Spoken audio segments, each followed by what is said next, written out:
പരിശുദ്ധ നബിതങ്ങളും സ്വഹാബിമാരും മഅറക്കത്തു ഹവാസിൻ യുദ്ധം നടന്നുകൊണ്ടിരിക്കുകയാണ്. ആ യുദ്ധം മദീനയിലെ ഹവാസിൻ എന്ന ഒരു തറവാടിന്റെ കീഴിൽ അവരെ സുശക്തരായ യോദ്ധാക്കളാണ്. ഇസ്ലാമിനെതിരെ വെല്ലുവിളി ഉയർത്തിയവർ വരികയും തിരുനിബിതങ്ങളെയും സ്വഹാബികളെയും അവർ തുരത്തി ഓടിക്കുമെന്ന് പറയുകയും ചെയ്ത് മദീനയിലെ അഷ്റഫുൽ ഖൽഖിനെയും അനുയായികളായ സ്വഹാബിമാരെയും ആക്രമിക്കാൻ വേണ്ടി വന്നപ്പോ അവരുമായി നടന്ന ഒരു യുദ്ധമാണ് മഅറഖത്തു ഹവാസിൻ. ആ ഹവാസിൻ യുദ്ധം നടക്കുമ്പോ ഹവാസിനുകാർ ഈമാനിന്റെ സുശക്തമായ പടയണിക്ക് മുമ്പിൽ പരാജയപ്പെടുകയാണ്. ഒരു യുദ്ധത്തിൽ പരാജയപ്പെടുന്ന സംഘമേതോ യുദ്ധത്തിന്റെ ഗ്രൗണ്ടിലേക്ക് വന്നവർ, അതിലാണുങ്ങളോ പെണ്ണുങ്ങളോ കുട്ടികളോ ഉണ്ടെങ്കിൽ പോലും അവർ യുദ്ധ തടവുകാരായി പിടിക്കപ്പെടും എന്നതാണ് അന്നത്തെ സാഹചര്യം. യുദ്ധത്തിന് വന്ന പെണ്ണുങ്ങൾ, കുട്ടികളെയും കൊണ്ട് യുദ്ധത്തിന് വന്ന പെണ്ണ്, യുദ്ധക്കളത്തിൽ വന്നവർ എന്നല്ലാതെ തോറ്റവരുടെ വീട്ടിൽ പോയി പെണ്ണുങ്ങളെ പിടിച്ചുകൊണ്ടുവരലല്ല. യുദ്ധത്തിന് വന്ന പെണ്ണുങ്ങൾ അവരൊക്കെയാണ് പിന്നീട് അടിമകളാക്കി വിൽക്കപ്പെടുന്നത്, അല്ലെങ്കിൽ അവരെയാണ് റാൻസം നൽകി മോചനദ്രവ്യം കൊടുത്ത് മോചിപ്പിക്കപ്പെടുന്നത്. അങ്ങനെ ഒരുപാട് പെണ്ണുങ്ങളും ആണുങ്ങളും കുട്ടികളും യുദ്ധ തടവുകാരായി മഅറഖത്തു ഹവാസിനിൽ പിടിക്കപ്പെട്ടിരിക്കുകയാണ്. അതിനിടയിൽ ഒരു ഉമ്മ കുട്ടികൾക്കിടയിലൂടെ ഇങ്ങനെ ഓടി നടക്കുന്നുണ്ട്. പാല് കുടിക്കുന്ന പിഞ്ചു മക്കളെ നോക്കിയിട്ട് ഓരോ കുഞ്ഞിനെയും എടുത്ത് മുഖത്ത് നോക്കി തിരിച്ചു കൊടുക്കും. വെപ്രാളപ്പെട്ട് ഓടുകയാണ് ഒരു ചെറുപ്പക്കാരിയായ ഉമ്മ. അല്ലാഹുവിന്റെ റസൂൽ അത് ശ്രദ്ധിച്ചു സ്വല്ലല്ലാഹു അലൈഹി വസല്ലം. അവരോടുന്നത്, അവര് നോക്കുന്നത് തന്റെ കൈക്കുഞ്ഞ് നഷ്ടപ്പെട്ടു പോയിട്ടുണ്ട്, തന്റെ കുഞ്ഞ് ആരുടെയെങ്കിലും കൈകളിലുണ്ടോ എന്ന് അന്വേഷിച്ച് നടക്കുകയാണ്. അങ്ങനെ അവസാനം യുദ്ധക്കളത്തിന്റെ ഒരു മൂലയിൽ ഒരു കൂട്ടം കുഞ്ഞുങ്ങളിൽ തന്റെ കുഞ്ഞ് കിടക്കുന്നത് കണ്ട് ആ കുഞ്ഞിനെ ഓടിച്ചെന്ന് വാരി പുണർന്ന് നെഞ്ചിലേക്ക് ചേർത്ത് പിടിച്ച് ആ കുഞ്ഞിന് പാല് കൊടുക്കാൻ വേണ്ടി പാല് നിറഞ്ഞ് ആ ഉമ്മ ഓടി നടക്കുകയാണ്. മണിക്കൂറുകൾ കഴിഞ്ഞിട്ടുണ്ട്. തന്റെ പിഞ്ചു പൈതൽ മരണപ്പെട്ടിരിക്കുമോ? തന്റെ പിഞ്ചു പൈതലിന് എന്ത് പറ്റിയിരിക്കും? ആലോചിച്ചു നോക്കൂ. നമ്മുടെ മക്കൾ വീട്ടിൽ കളിച്ചുകൊണ്ടിരിക്കുന്ന മക്കളെ ഒരു അരമണിക്കൂർ നേരത്തേക്ക് കാണാതെയായാൽ എത്രയാ നമ്മുടെ വെപ്രാളം. ആ കുഞ്ഞിനെ ആരെങ്കിലും കൊണ്ടുപോയോ, എന്തെങ്കിലും സംഭവിച്ചോ, നമ്മൾ പേടിക്കൂലേ? വെപ്രാളപ്പെടില്ലേ? പോലീസ് സ്റ്റേഷനിലേക്ക് വിവരമറിയിക്കും. അപ്പോഴേക്കും വാട്സപ്പുകൾ മുഴുവനും അറിയിപ്പുകളായി. നമുക്ക് വിഭ്രാന്തിയാണ്. പ്രത്യേകിച്ച് പിഞ്ചു മക്കളെ കുറിച്ച് ആലോചിക്കുമ്പോ പേടിയാണ്. അവരോടുള്ള സ്നേഹം കാരണം ആ ഉമ്മ തന്റെ കുഞ്ഞിനെ കൈയിൽ കിട്ടിയപ്പോ നെഞ്ചിലേക്ക് മാറിലേക്ക് ചേർത്ത് വെച്ച് ആ കുഞ്ഞിനെയും കൊണ്ട് മണ്ണിൽ ഉരുണ്ടു കളിച്ച് മുറുകെ പിടിച്ചപ്പോ ഒരുപക്ഷെ ഈ ലോകത്തെ എല്ലാ ശക്തിയും ഉപയോഗിച്ച കൈകളെ പിടിച്ചു മാറ്റിയാൽ പോലും ആ മാതൃകരങ്ങൾ അവിടുന്ന് പിന്മാറുമായിരുന്നില്ല. അത്രമേൽ സുശക്തമായി നഷ്ടപ്പെട്ടതെന്തോ തിരിച്ചു കിട്ടിയ മാത്രയിൽ ആ ഉമ്മ സന്തോഷം കൊണ്ട് കരയുകയാണ്. അല്ലാഹുവിന്റെ ഹബീബ്, ലോകത്തിന്റെ ഗുരു അത് കാണുന്നു സ്വല്ലല്ലാഹു അലൈഹി വസല്ലം. സ്വല്ലല്ലാഹു അലൈഹി വസല്ലം തങ്ങൾ ആ കാഴ്ച കണ്ട് സ്വഹാബികളോട് ചോദിക്കുന്ന ഒരു ചോദ്യം, അതദറൂന ഹാദിഹി താരിഹത്തുൻ വലദഹാ ഫിന്നാർ. നിങ്ങൾക്ക് തോന്നുന്നുണ്ടോ ഈ ഉമ്മ തന്റെ ഈ കുഞ്ഞിനെ ഒരു തീയിലേക്ക് വലിച്ചെറിയുമെന്ന് നിങ്ങൾക്ക് തോന്നുന്നുണ്ടോ? അവര് പറഞ്ഞു, നബിയേ ലാ യാ റസൂലല്ലാഹ്. എങ്ങനെയാണ് നബിയേ ആ ഉമ്മ ഈ കുഞ്ഞിനെ തീയിലെറിയ? വെള്ളത്തിൽ പോലും എറിയില്ലല്ലോ. ആ ഉമ്മ ആ കുഞ്ഞിനെ കണ്ട് കെട്ടിപ്പിണഞ്ഞ് ആ കുഞ്ഞിനെ നെഞ്ചോട് ചേർത്ത് വെച്ച് തേങ്ങി കിട്ടിയ സന്തോഷം കൊണ്ട് കരയുന്ന കരച്ചിൽ കണ്ടില്ല നബിയേ? ആ മോനെ കിട്ടിയ ഉമ്മ എങ്ങനെയാണ് ആ കുഞ്ഞിനെ ഒരു ഉപദ്രവമുള്ള വെയിലത്ത് സാഹചര്യത്തിൽ ഒരു ഉമ്മ കുഞ്ഞിനോട് കാണിച്ച അനൽപമായ സ്നേഹത്തിന്റെ ആ മുഹൂർത്തത്തിൽ മുത്തുനബി തങ്ങൾ പറഞ്ഞു, വല്ലദീ നഫ്സി ബിയദിഹി, അല്ലാഹുവിനെ തന്നെയാണ് സത്യം. അങ്ങനെ പറഞ്ഞാൽ ഒരു അത്ഭുതകരമായ സവിശേഷതയുള്ള ഒരു വിഷയമാണ് പറയാൻ പോകുന്നത്. വല്ലദീ നഫ്സി ബിയദിഹി, ഏതൊരു പടച്ച തമ്പുരാന്റെ കൈകളിലാണോ എന്റെ ശരീരത്തിന്റെ നിയന്ത്രണമുള്ളത് അവനെ തന്നെയാണ് സത്യം, അല്ലാഹുവിനെ തന്നെയാണ് സത്യം. ഇന്നല്ലാഹ അർഹമു ബിഇബാദിഹി മിൻ ഹാദിഹിൽ ഉമ്മി ബിവലദിഹാ. ഈ ഉമ്മയോ, ഈ ഉമ്മ തന്റെ കുഞ്ഞിനോട് കാണിക്കുന്ന സ്നേഹത്തെക്കാളേറെ അള്ളാഹുവിന്റെ പടപ്പുകളോട്, മനുഷ്യരോട്, അള്ളാഹുവിന്റെ സൃഷ്ടികളോട് പടച്ച തമ്പുരാൻ കരുണ കാണിക്കുന്നവനാണ്. ഈ ഉമ്മ തന്റെ കുഞ്ഞിനെ തീയിലെറിയില്ല എന്ന് ഉറപ്പിച്ച് നിങ്ങൾ പറയുന്ന പോലെ അള്ളാഹുവിനെ വിശ്വസിച്ച് ജീവിക്കുന്ന ഒരു കൂട്ടം ആളുകളെ അള്ളാഹു എങ്ങനെയാണ് ശിക്ഷിക്കുന്നത്? അവിടെ നിന്ന് കയറി നിന്ന്, ബാക്കിലൂടെ സ്ത്രീകൾക്ക് വരാൻ പ്രയാസമുണ്ട്, കുറച്ചൊന്നുകൂടെ കയറി നിന്ന് കൊടുക്കണം. സംഘാടകർക്ക് വേണ്ടി അറിയിക്കുകയാണ്. നമ്മുടെ സ്റ്റേജിന്റെ വലത് ഭാഗം. ഇമാം ബുഖാരി തങ്ങളും മറ്റു ഹദീസ് പണ്ഡിതന്മാരും ഈ ഹദീസ് റിപ്പോർട്ട് ചെയ്തിട്ടുണ്ട്. മഅറകത്തു ഹവാസിനിലാണ് നബി തങ്ങൾ ഈ കാര്യം പറയുന്നത്. അല്ലാഹു കാരുണ്യവാനാണ്, അല്ലാഹു വലിയ കാരുണ്യവാനാണ്. ഇന്നല്ലാഹ അർഹമു ബിഇബാദിഹി മിൻ ഹാദിഹിൽ ഉമ്മി ബിവലദിഹാ. അതുകൊണ്ടാണ് നമ്മുടെ മുൻഗാമികൾ പറയുമായിരുന്നത്, വല്ലാഹി ലൗ ഖയ്യറനില്ലാഹു യൗമൽ ഖിയാമഹ ബൈന അൻ യുഹാസിബനി റബ്ബി ഔ തുഹാസിബനി ഉമ്മി ലഅഖൂലു ലാ യാ റബ്ബി ബൽ ഹാസിബനി അൻത ലിഅന്നക അർഹമു ബി മിൻ ഉമ്മി. മഹാത്മാക്കൾ പറയുമായിരുന്നു, നാളെ പരലോകത്തേക്ക് അള്ളാഹു വിചാരണക്ക് കൊണ്ടുവരുമ്പോൾ ആ സമയം അള്ളാഹുവിന്റെ വിചാരണ അള്ളാഹു നമുക്ക് എളുപ്പമാക്കി തരട്ടെ.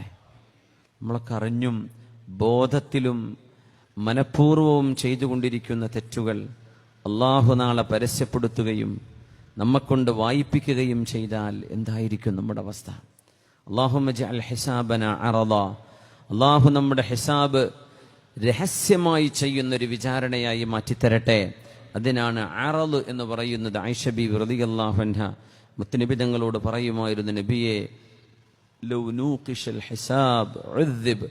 അള്ളാഹു എങ്ങാനും കണിശമായി ഞങ്ങളെ ചോദ്യം ചെയ്താൽ ഞങ്ങൾ പെട്ടുപോകുമല്ലോ നബിയെ, ഞങ്ങൾ എങ്ങനെ നാളെ രക്ഷപ്പെടും?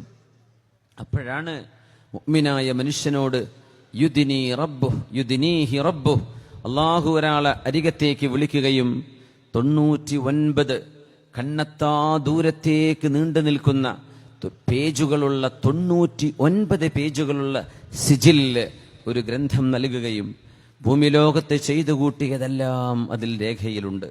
വളപട്ടണത്തിന് ചെയ്തതുണ്ട്, ഗൾഫിലേക്ക് പോയപ്പോൾ ചെയ്തതുണ്ട്, ഇവിടുന്ന് ബാംഗ്ലൂരിൽ പോയപ്പോൾ ചെയ്തതുണ്ട്, നാട് വിട്ടു പോയപ്പോൾ ചെയ്തതുണ്ട്, പഠിക്കുന്ന കാലം പ്രായപൂർത്തി ആയ ഇടം മുതൽ കോളേജിൽ പഠിക്കുന്ന കാലം ചെയ്തു കൂട്ടിയ കുരുത്തക്കേടുകൾ എല്ലാം ചെറുതും വലുതുമായി അള്ളാഹു രേഖപ്പെടുത്തി വെച്ചിരിക്കുകയാണ്. എന്റെ മലക്കുകൾ നിന്നോട് അതിക്രമം ചെയ്ത് നീ ചെയ്യാത്തത് എഴുതി വെച്ചിട്ടുണ്ടോ ഒന്ന് നോക്ക് എന്ന് പറയും. വായിച്ചു നോക്കും, ഇല്ല, ഇതൊക്കെ ഞാൻ ചെയ്തതാണ്. നീ ചെയ്ത ഏതെങ്കിലും ഒരു നന്മ എന്റെ മലക്കുകൾ എഴുതാതെ പോയിട്ടുണ്ടോ? ഇല്ല റബ്ബേ. ഞാനോ എന്റെ മലക്കുകളോ നിന്നോട് അനീതി ചെയ്തു എന്ന് നിനക്ക് തോന്നുന്നുണ്ടോ? ഇല്ല റബ്ബേ. ഫയുദിനീഹി ഖനഫ. അള്ളാഹു അരികത്തേക്ക് വിളിച്ച് സത്യവിശ്വാസിയോട് ഈ പാപങ്ങളെല്ലാം വായിപ്പിച്ച് ചെയ്തു എന്ന് റബ്ബിന്റെ മുമ്പിൽ കൺഫസ് ചെയ്ത് സമ്മതിച്ച് അള്ളാഹു പറയും, ഗഫർതു ലക്, ഞാൻ നിനക്ക് മാപ്പ് തന്നിരിക്കുന്നു. ഇതാണ് അറള് എന്ന് പറയുന്ന വിചാരണ. അള്ളാഹു നമ്മുടെ വിചാരണ അങ്ങനെ ആക്കി തരട്ടെ. ആമീൻ യാ റബ്ബൽ ആലമീൻ. പൊതുജനങ്ങൾക്കിടയിൽ വായിക്കാതെ നമ്മോട് വായിക്കാൻ പറഞ്ഞ് എല്ലാം സമ്മതിച്ച് നിനക്ക് ഞാൻ മാപ്പ് തന്നിരിക്കുന്നു. അല്ലാഹുമ്മ ജഅൽ ഹിസാബന അറദ. മഹാന്മാർ പറയുന്നു, നാളെ പരലോകത്തെ വിചാരണ അള്ളാഹു എങ്ങാനും എന്നോട് പറയുകയാണെന്ന് സങ്കല്പിക്കുക. നിന്റെ വിചാരണ ഞാൻ ചെയ്യുന്നതിലേറെ നിനക്കിഷ്ടം നിന്റെ ഉമ്മ നിന്നെ വിചാരണ ചെയ്യലാണെങ്കിൽ നിന്റെ വിചാരണ നിന്റെ ഉമ്മയെ ഏൽപ്പിക്കാം, അത് വേണോ എന്ന് അള്ളാഹു ചോദിക്കുകയാണെങ്കിൽ ഞാൻ പറയും, ലാ യാ റബ്ബ്, വേണ്ട റബ്ബേ, ഹാസിബിനി അൻത, നീ എന്നെ വിചാരണ ചെയ്താൽ മതി. കാരണം ലിഅന്നക അർഹമു ബി മിൻ ഉമ്മി, എന്റെ ഉമ്മാക്ക് എന്നോട് കാണിക്കാൻ കഴിയുന്ന കരുണയേക്കാൾ അള്ളാഹുവേ നിനക്ക് കരുണ ചെയ്യാൻ കഴിയുമല്ലോ എന്ന് ഞാൻ അള്ളാഹുവിനോട് പറയുമെന്ന്. മഹാന്മാരായ സ്വാലിഹീങ്ങൾ അള്ളാഹുവിന്റെ കരുണ അത്രമേൽ വലുതാണെന്ന് പഠിപ്പിക്കുകയാണ്. അനസ് ഇബ്നു മാലിക് റളിയല്ലാഹു അൻഹുവിന്റെ ഹദീസ് ഇമാം ബുഖാരി തങ്ങൾ സ്വഹീഹിൽ കൊണ്ടുവന്നിട്ടുണ്ട്. പ്രായമേറിയ ഒരാൾ ഹബീബിന്റെ മുമ്പിലേക്ക് വരുന്നു. ആ മനുഷ്യന്റെ അവസ്ഥ കബുറ സിന്നുഹു, ഒരുപാട് പ്രായമായിട്ടുണ്ട്. റഖഅദുമുഹു, എല്ലുകൾ ദുർബലമാണ്. വഹ്ദൗദ ബളഹുറുഹു, അദ്ദേഹത്തിന്റെ പുറം വളഞ്ഞു കുനിഞ്ഞിട്ടുണ്ട്. വശാബ റഅ്സുഹു, തലയാകെ നരച്ചിട്ടുണ്ട്. ആ മനുഷ്യൻ വരുന്നത് ഒരു വടി കുത്തിപ്പിടിച്ചാണ്, രണ്ട് കാലും ഒരു വടിയും.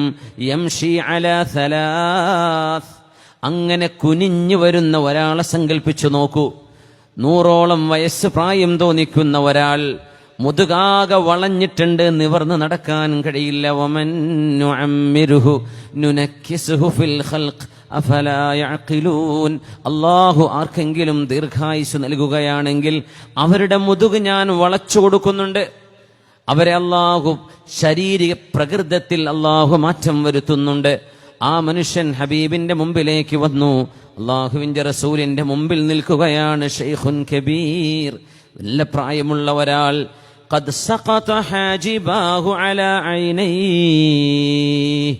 കണ്ണിന്റെ കൺപോളകൾ പോലും തുറക്കാൻ കഴിയാതെ വിധം കൺപോളകളുടെ ബലം നഷ്ടപ്പെട്ട് കൺപോളകൾ കണ്ണിലേക്ക് ചാഞ്ഞു നിൽക്കുകയും കണ്ണ് ഒരൽപ്പം മാത്രം തുറക്കാൻ കഴിയുന്ന വിധം കൺപോളകളുടെ ബലം പോലും നഷ്ടപ്പെട്ടു പോയിട്ടുണ്ട്. അങ്ങനത്തെ ഒരാൾ. ഇമാം ബുഖാരിയാണ് സംഭവം ഉദ്ധരിക്കുന്നത്. അള്ളാഹുവിന്റെ റസൂലിനോട് വന്ന് ചോദിക്കുന്നു, യാ റസൂലല്ലാഹ്, അള്ളാഹുവിന്റെ റസൂലേ, അറഅയ്ത റജുലൻ, ഞാൻ ഒരാളെ കുറിച്ച് ചോദിച്ചോട്ടെ നബിയേ. ദുനൂബ കുല്ലഹാ, ലോകത്ത് ചെയ്യാൻ പറ്റുന്ന എല്ലാ തെറ്റുകളും ചെയ്തു കഴിഞ്ഞ ഒരാൾ. അമില ദുനൂബ കുല്ലഹാ ഫലം യതുറുക് മിൻഹാ ശൈആ, ചെയ്യാത്ത ഒരു തെറ്റുമില്ല നബിയേ, എല്ലാ തെറ്റുകളും ചെയ്തിട്ടുണ്ട്. അതിന്റെയൊക്കെ ശേഷം മാ തറക ഹാജതൻ വലാ ദാജതൻ ഇല്ലാ അതാഹാ, എന്നാലും തിന്മകളുടെ ഏതെല്ലാം സാഹചര്യങ്ങളുണ്ടോ അവിടെ പോയി എന്നാലും പോയിരിക്കുന്ന ഒരാൾ. പ്രായം 70 കഴിഞ്ഞു, 80ആയി, എന്നാൽ ഒരു ഗാനമേളയുണ്ടെങ്കിൽ മുമ്പിൽ പോയിരിക്കുന്നുണ്ട്. പുതിയ സിനിമ ഇറങ്ങിയാൽ തിയേറ്ററിലേക്ക് തള്ളിക്കയറാൻ അയാളുണ്ട്.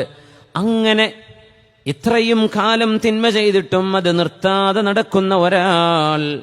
ലൗ ഖുസിമത് ഖതിഅതുഹു അലാ അഹ്ലിൽ അർളി ലവസിഅതുഹും, താൻ ചെയ്ത പാപങ്ങൾ ലോകത്തിന്റെ നബിയെ. അള്ളാഹുവിന്റെ ഹബീബ് പറഞ്ഞു, ഖദ് ഗഫറല്ലാഹു ലക്, അള്ളാഹു നിങ്ങൾക്ക് പുറത്തു തന്നിരിക്കുന്നു, അള്ളാഹു നിങ്ങൾക്ക് മാപ്പ് തന്നിട്ടുണ്ട്. നിങ്ങളുടെ കഴിഞ്ഞ കാലം അങ്ങനെയെല്ലാം തിന്മകൾ ചെയ്തിട്ടുണ്ട്, പക്ഷേ നിങ്ങളതിന് ശേഷമല്ലേ മുസ്ലിമായത്, അതുകൊണ്ട് അള്ളാഹു നിങ്ങൾക്ക് മാപ്പ് തന്നു. അപ്പൊ അദ്ദേഹം ഒന്നുകൂടെ ചോദിച്ചു, വഗുദുറാതി വഫുജുറാതി, നബിയേ, ഞാൻ ഒരുപാട് ആളുകളെ പറ്റിച്ചവനാണ്, ഞാൻ ഒരുപാട് തിന്മകൾ ചെയ്തവനാണ്. എന്റെ കഴിഞ്ഞ കാലത്ത് ഇസ്ലാമിലേക്ക് വരുന്നതിന് മുമ്പ് ഞാൻ ഒരുപാട് തെറ്റ് ചെയ്തു പോയിട്ടുണ്ട്. ഖാല വഗുദുറാതുക വഫുജുറാതുക, നിങ്ങളുടെ എല്ലാ തിന്മകളും അല്ലാഹു നിങ്ങൾക്ക് മാപ്പ് തന്നു എന്ന് പറഞ്ഞപ്പോ തന്റെ വടിയും കുത്തിപ്പിടിച്ച മനുഷ്യൻ ഇറങ്ങിപ്പോകുമ്പോൾ പറയുന്നുണ്ട്, അല്ലാഹു അക്ബർ, അല്ലാഹു അക്ബർ, അല്ലാഹു അക്ബർ, അല്ലാഹു അക്ബർ. 4 തവണ തക്ബീർ ചൊല്ലി, 4 അല്ല. അനസ് റളിയല്ലാഹു അൻഹു പറയുന്നു, ഫമാ സിൽനാ നസ്മഉ തക്ബീറഹു ഹത്താ മദ റജുലു ബഈദാ, ആ മനുഷ്യൻ ദൂരേക്ക് നടന്ന് മറയുന്നവരെ അല്ലാഹുവേ നീ വലിയവനാണ്, നീ വലിയവനാണ്, ഈ പ്രായത്തിലും നീ എനിക്ക് മാപ്പ് തന്നല്ലേ എന്ന് അല്ലാഹു അക്ബർ ചൊല്ലി പോകുന്നത് ഞങ്ങൾ കണ്ടു എന്ന് അനസ് ഇബ്നു മാലിക് റളിയല്ലാഹു അൻഹു